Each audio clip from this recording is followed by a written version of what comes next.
2 கல் தோசைப்பா. என்ன கல்ல வேணும்? செக்க கல்ல போடு. செங்கல் கல்ல எங்கனே வருது? பூரா ஸ்டாம்பர் கல் தானே வருது. ஏய் போடா போய் தோசை போறான் தோசை. சரி பாருங்க. இவனே எப்படி பேசுறான்? அப்போ ஓனர் எப்படி இருப்பான்? ஆத்தாடி அம்புட்டி பேர் மென்டல் பிள்ளை இருப்பாங்க இந்த கடையில் உள்ளவங்களாம். இந்தானே. சரி ரொம்ப நன்றிப்பா.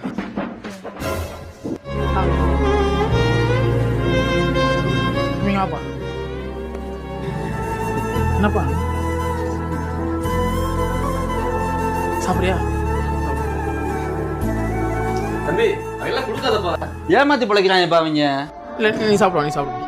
அண்ணே எவனா ஒருத்தன் பண்ண தப்ப வச்சு எல்லாரும் அப்படி நினைச்சிடக்கூடாதுண்ணே.